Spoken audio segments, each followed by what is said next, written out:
तो ये 28 या 32 के जो बास्केट रेट है ये 90 रुपए पे कैसे पहुंचा? मसला ये है कि बिजली एक बुनियादी चीज है सनत में और कमर्शियल यूजेज में और रेजिडेंशियल यूजेज में, हर जगह इसकी ये बुनियादी ज़रूरत है। ये अगर सस्ती होगी तो हर चीज़ सस्ती होगी, और ये अगर महंगी होगी तो हर चीज़ महंगी होगी।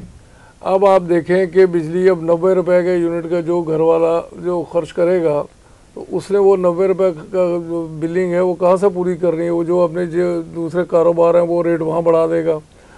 तो ये तो एक शैतानी सिलसिला ऐसा चल रहा है कि हम 28 रुपए के बजाय 90 रुपए में हम जो चीज़ ख़रीद रहे हैं, अगर ये 28 और 30 में हमें मिले तो आप देखें कि अशियाए ज़रूरत की जो रेट हैं, जो प्राइसेस हैं, वो कितना नीचे आ सकते हैं, कितना फ़र्क पड़ेगा, आपकी इंडस्ट्री कितनी सस्ती हो जाएगी, आपकी प्रोडक्ट्स कितनी सस्ती हो जाएगी, आपको रोज़गार के मौके कितने मिलेंगे।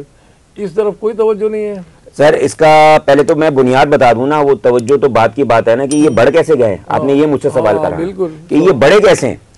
ये इसके अंदर टैरिफ के अंदर इन्होंने टैरिफ के फॉर्मूले के अंदर जगलिंग की है, ठीक है ना। एक तो ये है, और सब एजेंसी को पता है, ऑडिटर जनरल पाकिस्तान को पता है, क्योंकि मैंने जो सबसे पहला ब्रेक जो किया था वो टैरिफ की फॉर्मूले को ब्रेकअप बताया था कि ये फॉर्मूला किस तरह बनाया जाता है, और उसके अंदर से मैंने बदनवानी पकड़ के दी थी 130 अरब रुपए की। ट्रांसपेरेंसी इंटरनेशनल की 6 बंदों की काबीना मेरे सामने बैठी हुई थी इस तरह, और मुझसे सवाल जवाब कर रही थी उस पर। बाद में उन्होंने उसको कैश करा लिया डॉलरों में, समझ में आ गई। और ये सारा कौम को नहीं बताया कि असल में हुआ क्या है। यहाँ पे टैरिफ के फॉर्मूले के अंदर जगलिंग करके इन्होंने किया। फिर दूसरी बात ये, मैंने एक इल्जाम लगाया था जो अब तक कायम है, आज तक ये लोग नहीं कर पा रहे। 1 लाख बैरल तेल जो हमारी पूरी क्या कहते हैं बिजली इंडस्ट्री, जो जनरेशन इंडस्ट्री है, इसको रिक्वायरमेंट है चलाने के लिए, जो कैप्टिव पावर जो जितने भी है इनको चलाने के लिए 1 लाख बैरल पर डे होता है। पर डे ठीक। जब मैं घुसा देखा तो 1 लाख बैरल से कई ज्यादा पैदावार हो रही है, लेकिन यहां जो बताया जा रहा है वो इससे बहुत कम था।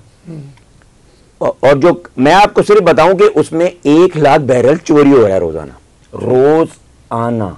अच्छा, 1 लाख बैरल। इसके ऊपर मैंने पूरा फेसबुक पे और बहुत ज्यादा जगहों पे करा, और मिनिस्ट्री में भी मतलब मुझे बुला के क्या मेरे पे फोन पे करी, उसकी पूरी कन्वर्सेशन जो 45 मिनट की है FIA के पास पड़ी है, एजेंसियों के पास पड़ी है। ऑडिटर जनरल ऑफ पाकिस्तान के लोगों ने वहां पे मुझसे ना क्वेश्चन आंसर करवाए मिनिस्ट्री के अंदर कि भाई ये तुम कैसे कह रहे हो कि 1 लाख चोरी हो रहा है। तो फिर मैंने जब वो मुझसे वो कंफिगरेशन पूछ रहे, मतलब मुझे इधर उधर घुमाने के लिए, तो मैंने सिर्फ मुझसे एक सिंपल सा सवाल करा।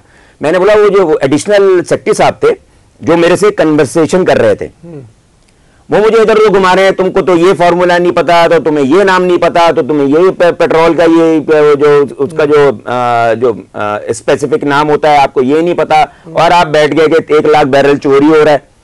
मैंने बोला सर जी मुझे आप इधर उधर ना घुमाएं, मुझे सिर्फ ये बताएं पैदावारी लागत क्या है। मां के ढेर हो गए। अच्छा, मैंने बोला मुझे इधर उधर नहीं बताया, मुझे बताएं तेल निकलने की ये जो मेरी जमीन से आप निकाल रहे हो, मेरी जमीन से चोरी कर रहे हो, और आप लोगों ने जो पूरा ये जो माफिया बनाया हुआ, पैदावारी लागत बताओ कितनी आ रही है। ओ जी वो ओपेक पे बनता है। मैंने बोला ओपेक की मुझे आप ना टोपी पहनाए ना मुझसे आप मुझे घुमाए वहां पे, मुझे ओपेक से मेरा क्या काम है, ये तो मेरी जगह है, मेरी जमीन है, मेरा मुल्क है, आप चोरी कर रहे हो, ये बताओ पैदावारी लागत क्या है। तो मुझे बोलने लगे कि वो $10 मिलियन का एक कुआं खुदता है, आपको पता है उसमें से 10 खुदते हैं तो 2-3 जो है ना वो निकल के आते हैं। मैंने बोला ये भी मुझे आप नहीं बताएं, मुझे इसकी भी आप टोपी नहीं पहनाएं। वो जो 10 में से 3 निकलते हैं ना, तो वो 10 के पैसे 1 महीने में पूरे हो जाते हैं, क्योंकि आप एग्जीक्यूटिव पैसे ले रहे हो लोगों से।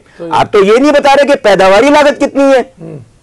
मेरी बात आपको समझ आ रही है? कौम को, ये पूरी कौम को ये रियासत नहीं बताती कि तेल निकलने की पैदावारी लागत कितनी है, वहां पे एक्चुअल कॉस्ट क्या आ रही है। वो ओपेक से कीमत मिला के पूरे पाकिस्तान को लूट रहे हैं। और ये 1 लाख बैरल तेल जो चोरी हो रहा है, ये सिंगापुर जाता है और वापस घूम के आता है, हम लोग खरीद रहे हैं। ये ड्रामेबाजी। डॉलरों में खरीदते हैं, डॉलर में खरीदते, वो रिफाइन होने के लिए जा रहा है। अच्छा, मतलब यहाँ पे वो जो पेट्रोलियम के जो फाइन जो क्वालिटीज होती है वो इन्होंने जानबूझ के यहाँ पे रिफाइन करने के लिए रखा। अब इन्होंने मतलब कागजों पे बता रहे हैं लेकिन रिफाइन यहाँ पे नहीं होती है, वो प्रोडक्ट यहाँ पे रिफाइन नहीं होती है, ये जानबूझ के बाहर बेचते हैं। और यहां से फिर मेरे पे एक इल्जाम लगा, बड़ी अच्छी बात, ये जरा सुनिएगा। मेरे पे इल्जाम लगाया इन लोगों ने कि जनाब बताएं पाकिस्तान से बाहर तेल जाता कहां से है। मेरे मतलब उस दिन जिस दिन मुझे सवाल पूछा गया तो मेरे तो आया, मेरे तो उड़ गए कि भाई ये पाकिस्तान में का केपीटी में ना बर्थ है, आउट गोइंग की कोई बर्थ नहीं है पाकिस्तान में, तो ये नहीं है ना वहां पे पोर्ट कासिम पे है, तो ये पाकिस्तान से तेल बाहर जाता कहां है। मैंने इल्जाम तो लगा दिया, मुझे साबित करना है यार। आप देखिएगा कौन देखेगा, रात को मुझे फोन आ गया, उसी रात को एक बंदे का फोन आया, उसने बोला अनिल भाई बर्थ है ना, आपको पता नहीं है। मैंने नहीं यार मैं तो भाई सवाल का मैं जवाब मेरा ढूंढ रहा हूं, मेरे को तो ऐसा जबरदस्त उन्होंने बोलने के बाइको कंपनी के पास है जो के इलेक्ट्रिक के पास है, वहां से चोरी होता है, समुद्र के बीच में एक बर्थ है, वहां से रोजाना चोरी होता है और वहां पे छापे भी पड़ते हैं। एफबीआर वाले कस्टम वाले अपनी पैदागिरी के लिए वहां पे साल में एक दफा छापा मारते हैं और लाखों बैरल वहां से पकड़े जाते हैं, उसका तेल बहाया जाता है और नेवी वाले उसको साफ करते हैं। कभी वहां पे एक इसका बहुत लंबा है, 10-12 किलोमीटर पानी के अंदर है, समुद्र के अंदर है, उनमें बर्थ है वो, और उसका एक बड़ा अच्छा नाम है, इस वक्त मेरे जहन से उतर रहा है, उसको कहा जाता है, वो एक छोटी सी रग है वो उसको, तो वहां पे जहाज आके लंगरदार होता है और वहां पे ना पानी की ये जो एक बहुत बड़े बड़े और बहुत हैवी पंप होते हैं। आपको फर्नेस ऑयल अगर आप देखोगे ना तो आप हैरान हो जाओगे, ये तारकोल होता है, ये जो आपको जो डामर होता है ये तारकोल रहना होता है। अब इसको आप जरा किसी पाइप में से गुजार के दिखा दो, इसको गर्म करना पड़ता है। ये जो इसका टैंकर जो खाली होता है फर्नेस ऑयल का, 1-2 घंटे लेता है। कौन को मैं बता रहा हूं, एफआईए वालों को पता ही नहीं, मेरे सामने बैठ के ना हवाइयां तवाइयां मार रहे थे। मैंने बोला फर्नेस ऑयल कभी आपने देखा है, तो बोले मेरे को, जो मैंने उनको फिर अब लिया के दिखाया, फर्नेस ऑयल ये होता है तारकोल की तरह होता है, इसको गर्म करके इसको सिर्फ ये जो टैंकर नहीं होता, ये जो आपके आम ट्रक, इसके ट्रक जो है ना 1-1 घंटा लगता है उसको खाली करने के लिए। वो गर्म करके जब तक वो लिक्विड फॉर्म में नहीं आता तो वो ट्रांसमिट नहीं होता, वहां पे करते। तो वहां पे क्या होता है, कभी कभी अगर ये किसी ने सही तरह उसको फ्लंच सॉरी कपलिंग नहीं की हुई होती तो वो खुल जाता है। तो आपने वो देखा होगा, 1-2 दफा हुआ था, नेवी वाले धो रहे थे, पूरा साइल धो रहे थे, आए ना करे, ये अभी 2-3 साल पहले हुआ था एफआईए में, वहां पे पूरी ये जो पीटीआई के जो थे मेरी टाइम के जो मिनिस्टर थे अली जैदी साहब ने ये केस फिर यहाँ भेजा था, ये धुलने के लिए क्यों आ रहे हैं यहाँ पे। तो उस पर मुझे इंक्वायरी में बुलाया गया कि भाई हमें बताओ ये क्या हुआ। तो वहां पे जब, क्योंकि वो उन्होंने फिर क्या किया, एक कोई ऑयल टैंकर था वो कटा हुआ आ रहा था, उसके अंदर बता दिया कि जनाब इसमें से ना तेल निकल गया। मैंने बोला इतना बड़ा तेल कैसे निकल गया, वो तो उसको बकायदा उसका बहुत चीजें होती हैं। तो जब मैंने टेक्नोलॉजी बताई तो अली जैदी साहब अपना, क्योंकि वो उन्होंने एक शिपिंग की कंपनी बनानी थी, अपने वो कोई वो रग शग लेकर आने थे, कोई करना था, तो उन्होंने वही ड्रामा पेला और पूरा ये केस एफआईए में आया, फिर एफआईए वालों को दबाना पड़ गया। ठीक, पूरा धोया था। ये जो कपलिंग होती है, जो फ्लंज लगाया जाता है उसको, वो खुल गया था, उससे वो पूरा जो तेल था ना, वो जो वहां पे हक्को के आगे से, वहां से लेके पाइपलाइन हक्को के आगे लगी हुई है, ये पूरी वहां से आके बाइकों में जाती है, बाइकों के अंदर, बाइकों कंपनी में जाती है। तो वो जो है निकला, तो उसकी वजह से उतना प्रेशर होता है, वो समुद्र में गया और ये पानी में मिक्स तो होता नहीं है, बड़ा हुआ था, इतने बड़े बड़े आइए कूदे, सब कुछ आया, दबा दिया गया फिर इसको, केस को। और नेवी ने, यार नेवी ने धोया है, पूरा साहिल धो रही थी। ये बताओ आपके, इतना बड़ा फ्रॉड हो गया और नेवी धो रही है उसको। अच्छा, ये जब कहते हैं कि प्राइवेटाइज किया गया, तो इसको अब के इलेक्ट्रिक सब्सिडी किस बात की लेती है? जब वायदा था आया, क्या इतने कम रेट रखे गए थे, ये तो सब्सिडी ले रहे हैं हुकूमत से। अच्छा, सब्सिडी आपको कौम को पता नहीं होगी कि सब्सिडी होती क्या है, किसी को भी नहीं पता। ज़रे तलाफी उर्दू में जिसे जी नहीं, ज़रे तलाफी तो क्या है? हाँ। ये एक और आवाम के ऊपर डकैती है।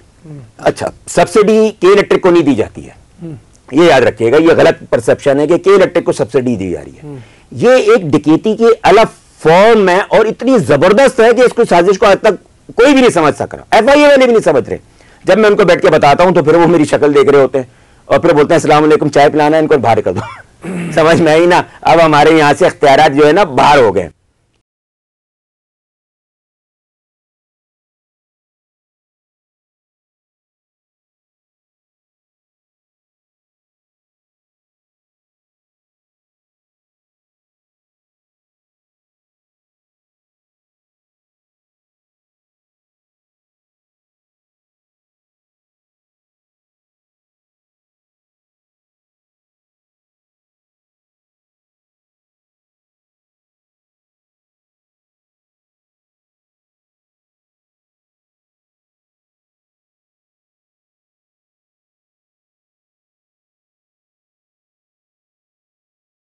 सब्सिडी एक डकैती है अवाम के ऊपर। वो किस तरह की जाती है?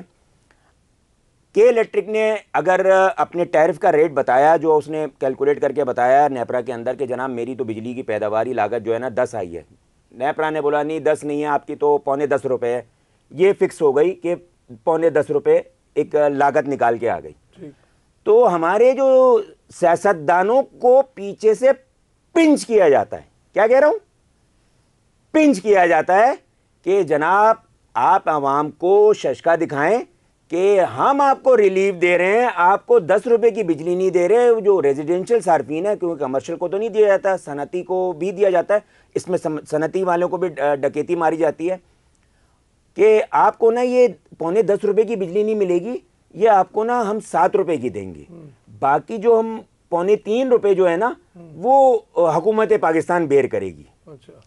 तो क्योंकि वो $10.25 रुपए की बिजली होती है, के इलेक्ट्रिक ने पैदा करी, तो वो जो 7 रुपए तो आपसे लिए, $3.25 रुपए डायरेक्ट हुकूमत पाकिस्तान ने इनको दिए और के इलेक्ट्रिक ने सीधा ऑफशोर कंपनी में भेज दिए।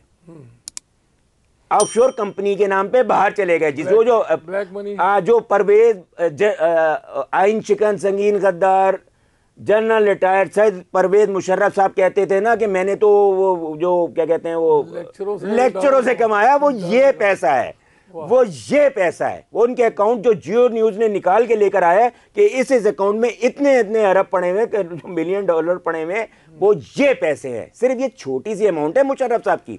और जितने अभी आप इनको ब्यूरोक्रेसी एस्टेब्लिशमेंट के निकल के आएंगे तो आप हैरान हो जाओगे कि क्या है। ये तो सिर्फ अभी FIA ने, जो मैंने बैठ के उनको बताया, 4 FIR कटी हुई है PTI के ऊपर।